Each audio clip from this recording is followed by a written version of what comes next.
നമസ്കാരം. ഞാൻ advocate Polachan Puthuppara. Aluva UC കോളേജിന്റെ ആലുവ യൂണിയൻ ക്രിസ്ത്യൻ കോളേജിന്റെ വനിതാ പ്രിൻസിപ്പലിന് നേരെ KSUക്കാരുടെ കരിവോയിൽ പ്രയോഗം. അനധികൃതമായി ആലുവ UC കോളേജ് ഓഡിറ്റോറിയത്തിൽ ഗസൽ നൈറ്റ് സംഘടിപ്പിച്ചു. കോളേജിന്റെ പൂട്ടുകൾ തകർത്തു.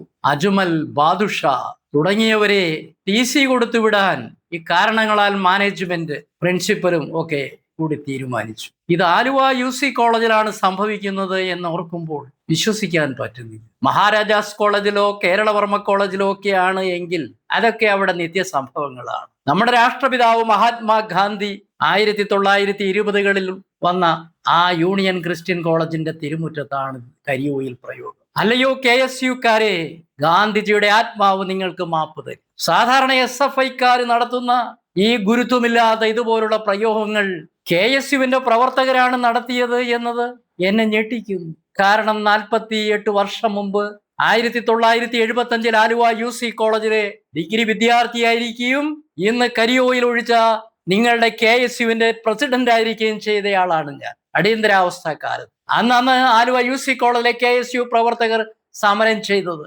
സമരമില്ലാത്ത ഒരു കോളേജ് വർഷം എന്ന മുദ്രാവാക്യം മുഴക്കിയാണ്. ഞങ്ങൾ അവിടെ ക്രിയാത്മകമായ കാര്യങ്ങളെ അന്ന് ചെയ്യാറുള്ളൂ.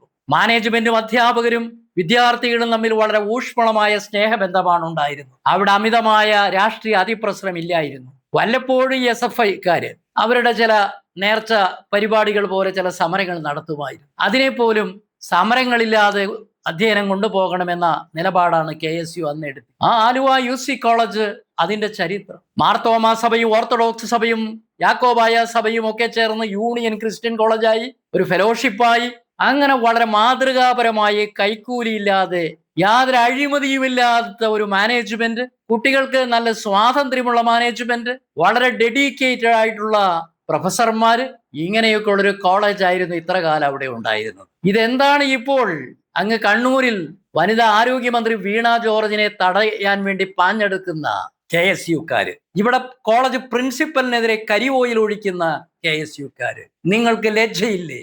കഴിഞ്ഞ 10 വർഷക്കാലമായി ഈ നാട് ഭരിക്കുന്ന പിണറായിയുടെ സർക്കാർ അഴിമതിയിൽ മുങ്ങി നിൽക്കുന്നത് കണ്ടിട്ട് ഇതെങ്ങനെയെങ്കിലും ഈ ഭരണമൊന്നും മാറി UDFന്റെ ഭരണം വരാൻ ആഗ്രഹിക്കുമ്പോഴാണ് KSUക്കാര് ഇങ്ങനെയുള്ള സമരങ്ങളുമായി വരുന്നതെങ്കിൽ കഷ്ടമാണ്. പൊതുവേ കോൺഗ്രസ് ഈ കേരളം ഭരിക്കുമ്പോൾ കാണാവുന്നത് അഴിമതിക്കാരുടെ ഭരണമായിരിക്കും. പിന്നെ സർക്കാർ ഓഫീസുകളിൽ, പോലീസ് സ്റ്റേഷനിൽ കൈക്കൂലി വാങ്ങി അപ്പോയിന്റ് ചെയ്യപ്പെട്ട പോലീസ് ഓഫീസർമാര്, നാട്ടിൽ ഗുണ്ടകൾ, കൊട്ടേഷൻ ഗുണ്ടകൾ, ഇതൊക്കെ ഉണ്ടെങ്കിലും നല്ല നേതാക്കൾ ഉള്ള ഒരു പ്രസ്ഥാനമായിരുന്നു ഉമ്മൻചാണ്ടിയെ പോലെ കോൺഗ്രസ്.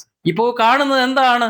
അങ്ങ് VD സതീശന്റെ കേരള യാത്രയിൽ ഒരു MP പിടിച്ച് ജില്ലാ DCC പ്രസിഡന്റിന്റെ കഴുത്തിന് പിടിക്കുന്നു. ഇത്രയേറെ കോൺഗ്രസ് രാഷ്ട്രീയം അധപ്പതിച്ചു. ഇടതുപക്ഷ ഭരണം പോകണമെന്ന് ആഗ്രഹിക്കുമ്പോഴും UDFന്റെ ഭരണം വന്നാൽ നാളെ ഇവരുടെ തമ്മിത്തല്ലും അഴിമതിയും അക്രമവും എന്തായിരിക്കുമെന്ന് എന്നെ പോലുള്ള നിഷ്പക്ഷമതികൾ ഭയപ്പെടുകയാണ്. ആലുവ UC കോളേജ് ഒരുപക്ഷെ ഇതെന്താണ് ഇവിടെ ഗസൽ നൈറ്റ് നടത്തിയത്രേ. കോളേജ് അധികൃതരുടെ അനുവാദമില്ലാതെ ഓഡിറ്റോറിയം തുറന്ന് ഒരു പരിപാടി നടത്തിയെന്ന്. ഇതെന്താ? ആലുവ UC കോളേജ് നശിപ്പിക്കാനുള്ള ജിഹാദി തന്ത്രമാണോ ഇത്? അൻവർ സാദത്ത്, അദ്ദേഹം അടുത്ത ഇലക്ഷനിൽ തീർച്ചയായിട്ടും ജയിക്കാവുന്ന ഒരു കോൺഗ്രസ് സിറ്റിംഗ് MLA ആണ്. അദ്ദേഹം ഈ കുട്ടികളുടെ സസ്പെൻഷനുമായി സംസാരിച്ച് പോയപ്പോഴാണത്രേ അവിടെ സംഘർഷമുണ്ടായത്, ഈ കരിയോയിൽ പ്രയോഗം നടന്നത്. എന്താണ് ഇവരുടെ ലക്ഷ്യം? ഗസൽ സംഗീത നിശ്ചയമൊക്കെ നടത്തി കോളേജ് അധികൃതരുടെ അനുവാദമില്ലാതെ. ഞാനൊക്കെ ആലുവ UC കോളേജിൽ പഠിക്കുമ്പോൾ അന്ന് ഡിബേറ്റിംഗ് സൊസൈറ്റിയുടെ സെക്രട്ടറിയായി. വ്യത്യസ്ത അഭിപ്രായക്കാരായ ആളുകളെ പുറത്തുനിന്ന് കൊണ്ടുവന്നവിടെ ഡിബേറ്റുകൾ നടത്തുക. MA ജോണിനെയും നിത്യചൈതന്യ യതിയെയും ഒക്കെ കൊണ്ടുവന്ന് പ്രഭാഷണങ്ങൾ നടത്തിയ കാലം. ആ യൂണിയൻ ക്രിസ്ത്യൻ കോളേജിലാണോ ഇത് സംഭവിക്കുന്നത്?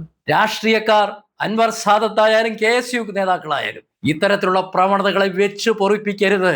ആലുവ യൂണിയൻ ക്രിസ്ത്യൻ കോളേജിലെ മുൻ KSU പ്രസിഡന്റ് എന്ന നിലയിൽ ഞാൻ പറയും, ഇത് തുടരാനാണെങ്കിൽ ഞാൻ ആ കോളേജിനോടും അവിടുത്തെ അധ്യാപകരോടും ആ മണ്ണിനോടും അതൊരു വികാരമാണ്. ആ കോളേജിന്റെ പടിക്കൽ പോയി ഈ അതിക്രമങ്ങൾക്കെതിരെ ഞാൻ സത്യാഗ്രഹമിരിക്കും. നന്ദി, നമസ്കാരം.